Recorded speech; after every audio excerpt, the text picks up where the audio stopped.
Welcome to the Literally First Class podcast, where I will teach you how to overcome anxiety and achieve somatic success. I'm your host, Keri Ford. I'm a somatic success and holistic life coach here to bring humor, insight, and wisdom to the modern day woman that wants to feel alive in her daily life. You ready? Come on, I saved you a seat in first class.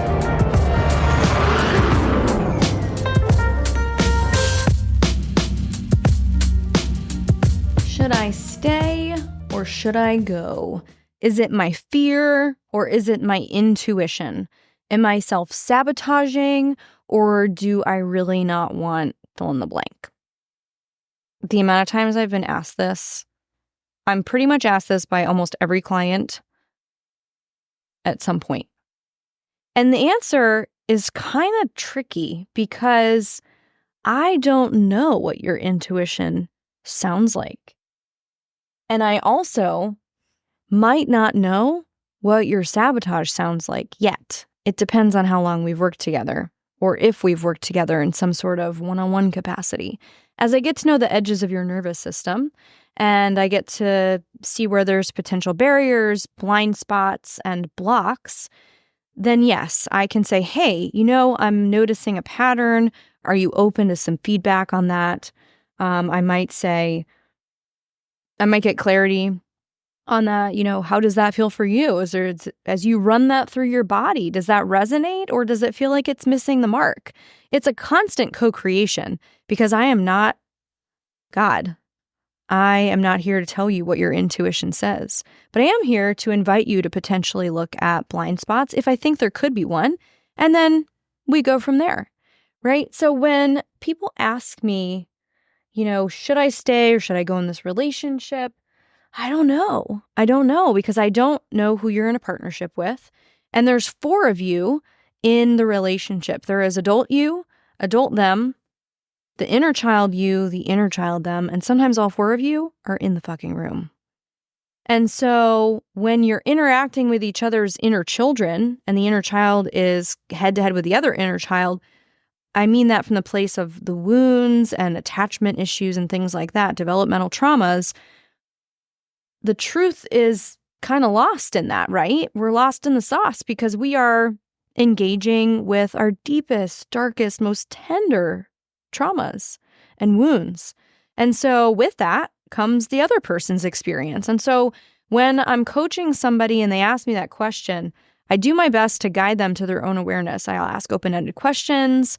I might offer some things and practices that they could take to the partner, because let's say the partner is not on a healing journey, a self-growth, a development journey, if you will, which happens often. There's a fear there for sure for women that are doing this work that they might outgrow their partner. And it's a risk, I will tell you. It does happen. It could happen. Does it always? No. But they can bring home practices, they can share, they can include their spouse into things.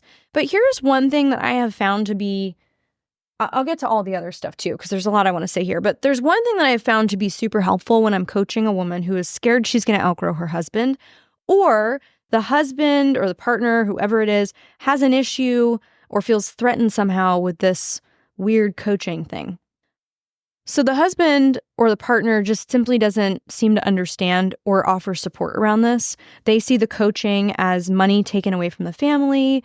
They see this, like a scam. They see, the coaching as something that's like weird or woo-woo, or it doesn't make sense, a waste of time, waste of money, waste of energy, etc. And most of the time, the woman is actually coming to get coaching so that she can connect more deeply in the relationship. But what I think happens a lot, and not always, but what I think happens a lot is, the partner isn't really sure how to make sense of the coaching. They aren't really sure how to interpret this. Maybe their partner, maybe they've never done any, coaching. Maybe they've never invested in a program before. Maybe they've never done it to this depth. And so on some unconscious level, I think they think that it threatens the relationship, that the woman is actually trying to find her way out of the relationship when in fact she's trying to find her way more deeply connected to it.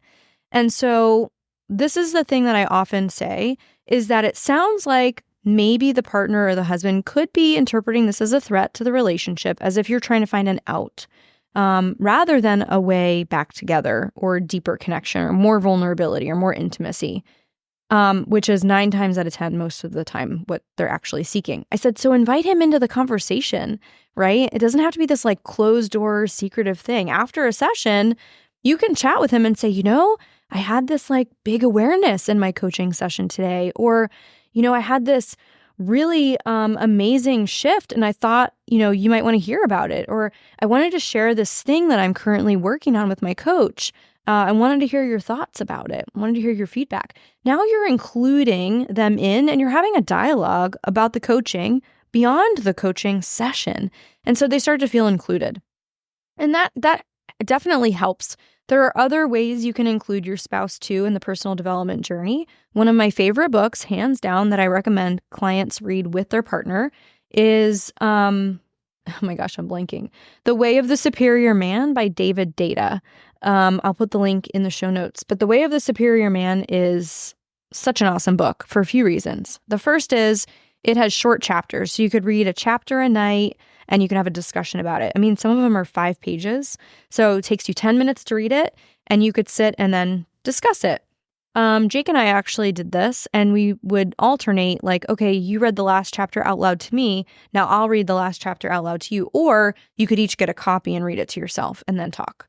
But it's really fun because you're like, oh, I didn't really get that part. Or what did you think about that part? I was kind of triggered. Or like, I think that's crazy. Or, oh my gosh, I have words for an experience I never had before. Like, that makes so much sense. The feminine testing, the masculine to make sure that she can respect him. So that book is by far, it's written for men, but it's one of my favorite books to recommend to couples to read because it's a good can opener. It's a great way to put words to energy where a partner maybe doesn't have access to a coach like me, hasn't really felt the pull or the call yet to invest in coaching, or doesn't really know where to start. Beyond that, you could send your partner to Jake. Jake does men's coaching. He takes men on retreats. He does his own version of the Champagne Club. Actually, he has his first men's event called God, Grit, and Golf here in Georgia, near where we are part of a golf community, nearish to the border of like Tennessee and Georgia. But anyway, he does men's work. And so you don't want to be his coach. You don't want to be your partner's coach. So send him to a coach that specializes in men's work. And you know what the really cool part is? Then Jake and I get to have crossover because in at least one of my programs and in at least one of his programs, we are each coaching in each other's program once a month. So I hold the men's container and I coach the men once a month, the first Wednesday of every month. And then he's in mine on that day for our Apex Leadership Mastery Academy. And it's so great because he has, for example, one of the husbands is in his men's group and I get to coach the husband, but his wife is in my other container. And so guess what? Now there is integrative fabric, there is connective tissue, there is collaborative verbiage and language, and y'all are on the same page. And it's really fun to do this together. So I would strongly suggest it. Now, there are 3 options when the woman starts to do personal development work. And the 3 options are he leaves, you leave, or you find your way in the work together. I know a couple that ended up in the middle of their marriage, as we often are. What I mean by that is they were about 25 years into their marriage. I mean, preteen kids, something like that. I mean, they had been in their marriage, like they're in it for many years. And I think it was her that said to him, either you're going to do this with me or I'm going to have to do this without you. And he was like, all right. And they went on a spiritual awakening path and personal development journey together. And it was really beautiful. And they are such an example of what's possible in this work when you do it together, the power of going further together. So it's possible, right? Don't be scared of growth because you're afraid of what your partner might or might not do. Now back to the question, should I stay or should I go? It's hard to know unless I'm coaching you and or both of you or him. But here's what I'll say is when I was going through my divorce, I had been there many times in my mind before it actually happened. By the time I bought the book Contemplating Divorce, I had gotten divorced again several times in my thoughts because I'm really playing this out. It was a big decision. I've got 2 kids. At the time, they were like 2 and 4. I'm talking about potentially moving out on my own for the first time ever. Like, can I financially support myself? Valid questions, right? When you have kids involved, but also you're like, oh my gosh, I've actually never lived on my own before. Can I do this? I met him when I was 22. So I had to, in many ways, play it out to see, is this a wise choice? Is this aligned? How does it feel when I'm there in my mind with this exploration? So I would allow yourself to explore that potentially if you feel like you're at that crossroad. But can you find your way back? Totally. It just depends if you have a partner that is open and willing. And if you have a partner that is open and willing, then you're winning in a lot of ways. Because now what we're talking about is just learning how to speak each other's language, how to feel aligned again, how to feel like both of you are loved, heard, and seen.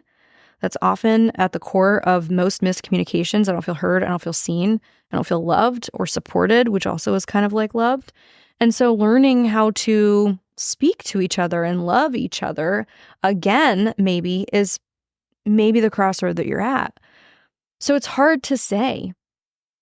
And the conversation as it pertains to, is this intuition or fear? Is this self-sabotage? Or is this, me not wanting whatever's next?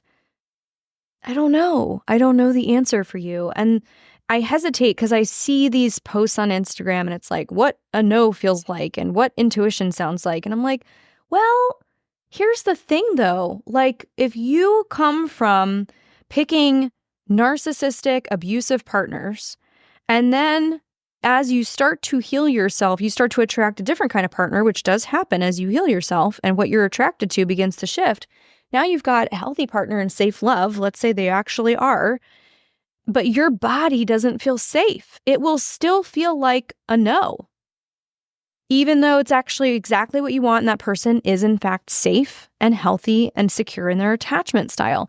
And that's why I hesitate to ever do these blanket posts that are like, how to listen to intuition in your body, how to identify a yes or a no. Now, there are situations where, again, it goes the other direction where, you meet someone and there's something that you're picking up on that's like off. You want to listen to that, obviously. But the real work and the real invitation, and I think the gap here is that when you know your nervous system, now you can differentiate between, this sabotage fear, right? The irrational fears of like past trauma trying to dictate your future. And then what's actually being picked up accurately, like what's actually not safe and what's actually safe, right? Which is what neuroception is. Like our body scanning, right? Is the room on fire? Is there smoke here? Is this person safe?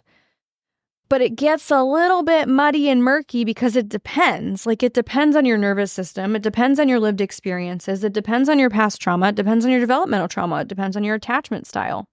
And I don't mean to make it so complicated, but sometimes it is. Because you're like, oh gosh, is that fear talking or no? I'm not sure. It's not cut and dry. And of course you want to err on the side of safety because it's the nervous system doing its job. Its one job is to protect you from imminent danger, from potential, life or death situations. And so you have to honor that first. So if it feels like intuition, what I would say is treat it as intuition. If it feels like your intuition and it's saying like this person is unsafe, even if they quote unquote are safe, listen to your intuition because you learning how to honor what is real for you in that moment is probably going to be healing. It's such a sticky conversation. I'm having trouble even putting words to it because I actually really hate when people tell other people what a no feels like in their body, what a yes feels like. It's like, that's so subjective, right? like, I know a no in my body and I know a yes in my body, but there's been other times where it's been a no from a place of fear and protection, even though I want the next thing. Let's say in a relationship, I gave a whole talk on this about how Jake and I broke up for a period of time and how we both pushed each other away from different, it just looked different. I was more anxious, he was more avoidant. But like now you have a push-pull dynamic that basically exacerbates each other's wounds, hence the conversation about the inner child. So it's just like there's so many things at play, right? And nobody can tell you what is your intuition other than you. Because your intuition is just going to be your accurate read as best to your cognitive and bodily awareness ability and felt sense experience as it can be in that moment right then. Because that's all that can happen, right? That's all that you have to the level of your awareness. So it's such a challenging question. And there's, like I said, a lot of moving parts, especially with relationships. Right? What other factors are going on outside of the relationship, I might ask? If you're constantly working, if you're constantly achieving, like many of my clients are, what makes them successful in the boardroom makes them unsuccessful in the bedroom. What makes them successful in business makes them unsuccessful in a partnership because they are used to being in charge. In business, they're used to being very responsible. They're used to worrying about everything. But when you desire a conscious partnership, the masculine has to lead. So the feminine gets to soften, right? And to receive and to let down her guard. And that's really hard for women that are mostly in their high achiever persona and archetype a lot of the time, because they don't feel safe to. And I might go so far as to say, as controversial as this potentially could be, that we've kind of had to be that way, with this pendulum swinging the opposite and fully the other direction. Women are hyper independent. Like, I don't need a man. I can be the man too. And I can earn all the things. But there was a woman that once said, to me, that the rise of the woman need not require the fall of man. And that's true. There's room for both.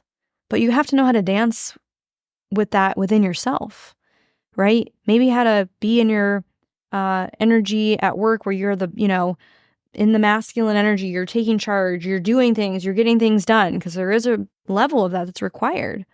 But then also like how to soften and let go and trust and surrender and receive. I did a podcast episode on the last episode. I talked about being able to receive, because if your time is spoken for, then there's no room to receive more because it's already taken. But the same goes for, you can't be taken care of if you're taking care of it, right? If you're used to being so responsible, how can you allow someone to support you? And so I often see that in relationship, these are just miscommunications. So you're always at work and now he feels ignored, aka unloved, unheard, unseen, unsupported. And you're just trying to make things work because you're the breadwinner and you're trying to get shit done. You've got all this pressure and you're the CEO and you have a team of people that rely on you to pay their salary, and the list goes on. And then if you're a mother, even more. And so it's just a miscommunication. You have to learn how to love each other, how to ask for a support, make a request for support, and really learn how to speak the same language with that, right? Because A Course in Miracles says that there's only really two truths, and they are that there is either a bid for love or an expression of love. And we all know what an expression of love looks and feels like. It's a hug, it's a kiss, it's presence, it's, a gift, whatever love languages are. And a bid for love looks a little different. It looks like I'm mad at you because I don't feel heard, seen, loved, supported. I mean, if they're not mad, that's a good sign that, maybe they've checked out. But if they're open and they're expressing these things to you, you have something to work with. That I will say, right? If they're open, because we're just misinterpreting how they're loving us and we're misinterpreting how to love them. And that's really at the core what we need to change how we relate to in a relationship, and how to relearn that, even if you're in the depths of a marriage, as you go through a reinvention, an evolution of yourself. It's a threat to the relational dynamic because that partner knows on some level that they don't want to be left behind either. And so they need to be included. Again, if they're open and they're telling you how they feel about things, you got something to work with. So know that that counts for something. But I can't give you the answer of, is it fear or intuition, or is it sabotage or what have you, because I don't know your nervous system unless you're a client of mine.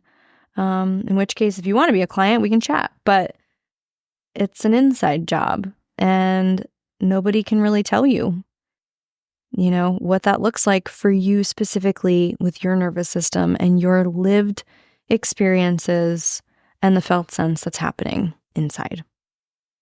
So I hope that gives you some practical, tangible tools. This was actually a question that was asked to me on Instagram.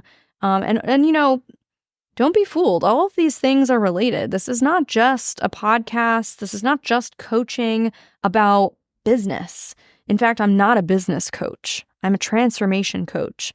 And what I'm really good at is identifying the one thing that is the barrier, the blind spot, or the roadblock to everything that you say that you want.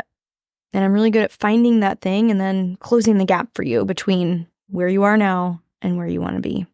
So we'll put some links in the show notes. Hope this was helpful. Keep it first class. I hope you enjoyed your flight, and I'll see you on board again soon. Seriously though, thanks for listening. If you're ready to take this work deeper and upgrade your mind, I want to invite you to join us inside my Millionaire Mindset program. This is where you'll start using my guided meditations to help you overcome anxiety and experience even more abundance. When you join, you'll have access to my entire audio library. Head over to elevatewithkeri.com and we'll see you inside.